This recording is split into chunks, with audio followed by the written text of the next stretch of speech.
Konnichiwa minasan, Maya desu. Aujourd'hui je vais faire une vidéo en mode je vais me maquiller avec que des produits Jap, j'espère, parce que j'ai pas que ça bien évidemment, mais parce que, alors oui, je coupe tout de suite. Donc désolé pour ce petit bruit. Malheureusement, hein, je suis dans une pièce, hein, on peut pas faire autrement, donc on va faire comme ça.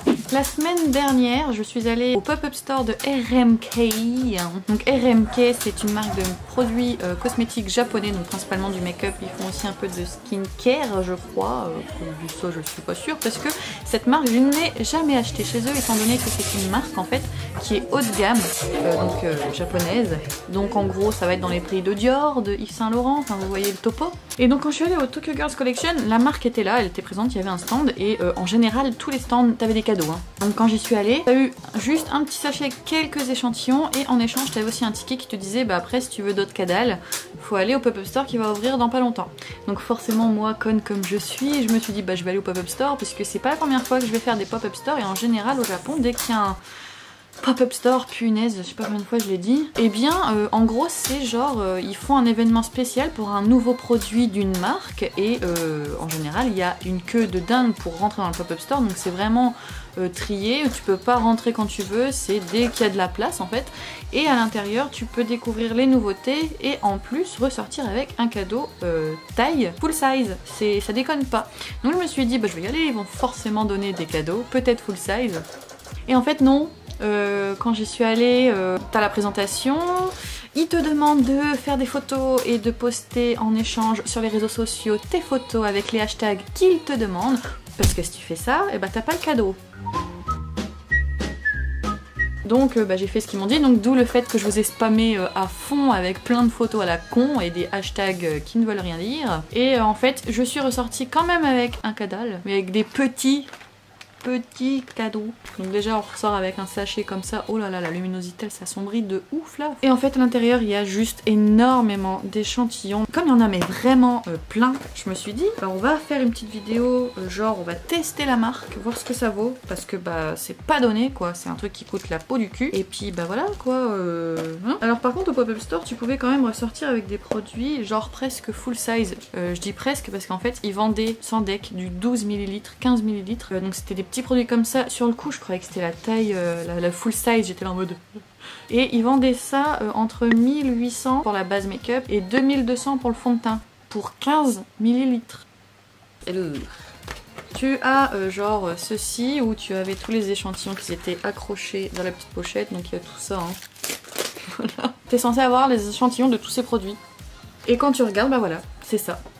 Ah ouais, il y a 1, 2, 3, 4 make-up base et en fond de teint nous avons 1, 2, 3, 4 fonds de teint en échantillon. Et on a 3 poudres.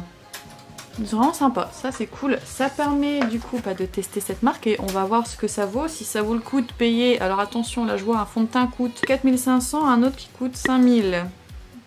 Pour l'instant au Japon je n'ai jamais acheté de fond de teint ce prix là, la plupart du temps ils étaient à 2000, 1500 et vraiment ils tiennent très bien la route. Donc on va voir ce que ça vaut les produits RMK. Pour la base j'ai choisi aujourd'hui d'essayer, c'est écrit la Creamy Polished Base et en anglais je ne sais pas écrit, donc voilà. Ah si c'est écrit en anglais tout en bas, Creamy Polished Base. Bon vu la façon dont c'est emballé j'ai très peur voilà que... ça s'ouvre mal, c'est bon. Et j'ai peur en fait que ça dégouline comme de la merde. Oh. Déjà c'est couleur neutrale quoi, beige on va dire. Hein.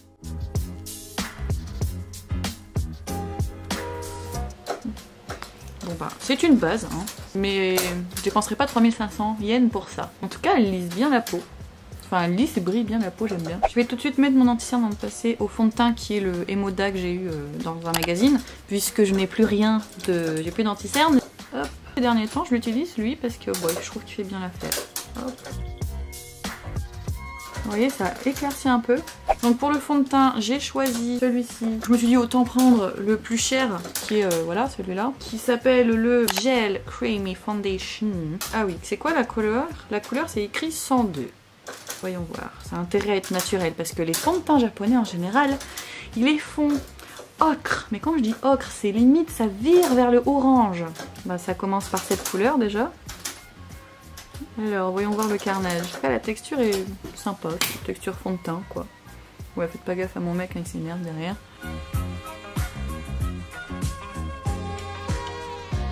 je l'étale. Oh mon dieu, c'est quoi cette couleur? C'est marrant, la caméra ça rend pas pareil. En vrai, j'ai l'impression que ça fait orange. Ça va, une fois étalé, ça va. Il y a une petite légère différence entre mon cou du coup et... Oh mon dieu. Oh my god. Je viens de finir d'étaler, j'en ai juste pas mis là pour que vous voyez la différence. Oh là là, on voit toutes mes veines. Bon, ça on s'en bat les steaks, hein, mais je suis quand même plus blanche et rosée que là. Là c'est vraiment orange bizarre. Voilà, hein, les fonds de teint japonais, c'est en mode un petit peu plus effet bonne mine orange. Hein, voilà. Fait chier, du coup j'en ai trop. Bah tant pis, hein, je vais l'étaler. Regardez la différence. En tout cas, ce que j'aurais à dire, c'est que l'effet est très mat. Très bien, moi j'aime bien, j'aime bien. Pour la poudre, je vais prendre la poudre basique. Donc on va partir sur la poudre. On va prendre la plus chère, tiens. La UV Powder Foundation. Le petit échantillon se présente comme ceci. Prendre une houppette. Et je vais juste matifier un peu plus grâce à ça. Oh putain. Tout ce que j'ai dessus. Ok. Ah ouais. Ouh. Attendez. Voilà, donc c'est un fond de teint. Pas du tout le kiff. Je pensais l'utiliser pour... Ouais, il y a moyen. Hop, on en met un peu. Pour matifier un peu plus le pif. Bon, j'en mets pas ailleurs parce que je pense que c'est pas nécessaire étant donné que c'est déjà matifiant. Donc à chaque fois, ce que je fais ensuite, je fais mes sourcils. J'utilise celui-ci que j'ai eu dans un magazine encore. Hein. J'utilise donc le marron.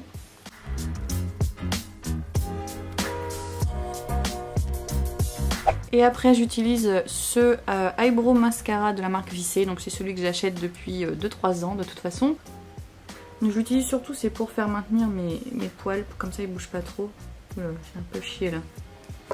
Ensuite, pour les yeux, en ce moment j'utilise... Alors déjà je mets une base, je mets toujours une petite base pour être sûr que ça tient. Vous allez voir souvent ce genre de produit, je vous le dis, parce que ça coûte tellement peu cher que je les achète.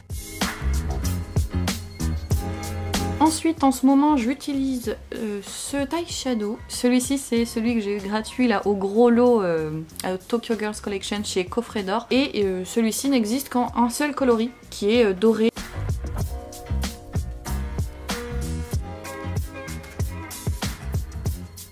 Ce que j'aime faire après, c'est reprendre cette palette et j'utilise le marron d'abord et ensuite le doré.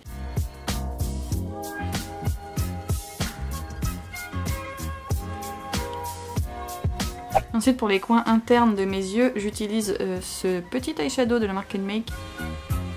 Ensuite, j'utilise mon eyeliner et en ce moment, j'ai acheté celui-là. C'est une sous-marque de merde japonaise. En fait, je voulais essayer l'eyeliner de chez Daiso. Daiso, c'est une boutique où vous trouvez tout à 100 ou 200 yens. Donc je me suis dit, allez, on va tester parce que j'avais pas envie en fait d'acheter un eyeliner à 1500 yens. Parce qu'ici, les eyeliners, alors c'est vraiment des eyeliners de ouf, mais ils coûtent très cher.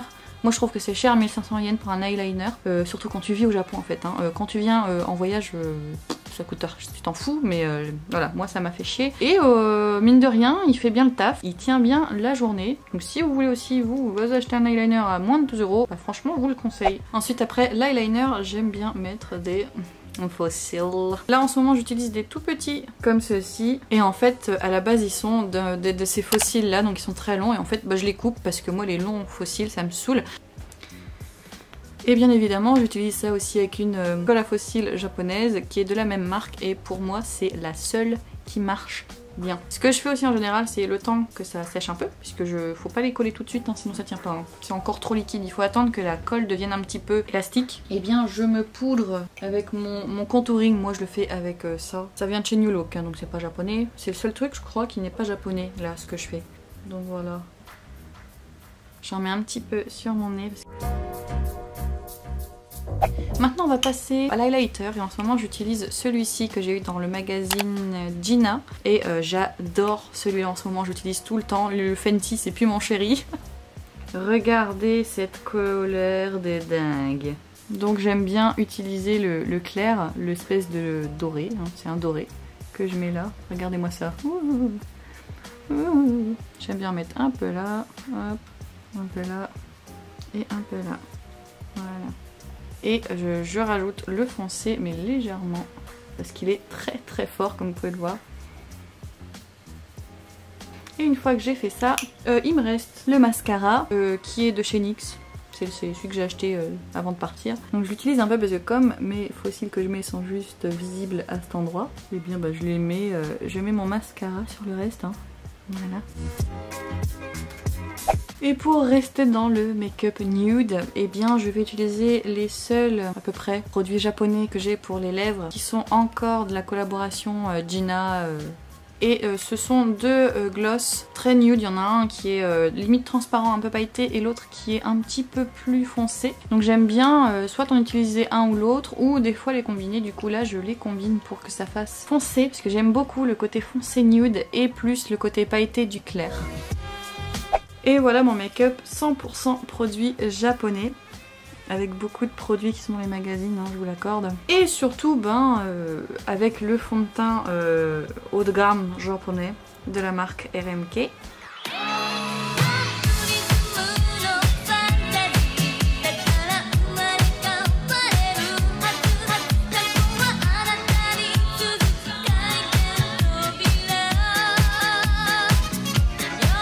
Donc ce que je vais faire, c'est que pour savoir si le fond de teint vaut vraiment le coup, est-ce que ça vaut vraiment le coup de débourser 5000 yens pour ça, eh bien je reviendrai plus tard pour voir un peu l'évolution de ma tronche, et puis on verra ensemble, hein. Après moi j'ai déjà ma petite idée, je pense qu'à mon avis je vais vite briller du nez parce que c'est toujours là où je brille le plus, et donc je pense pas que moi personnellement je l'achèterai. Donc on verra ça tout à l'heure.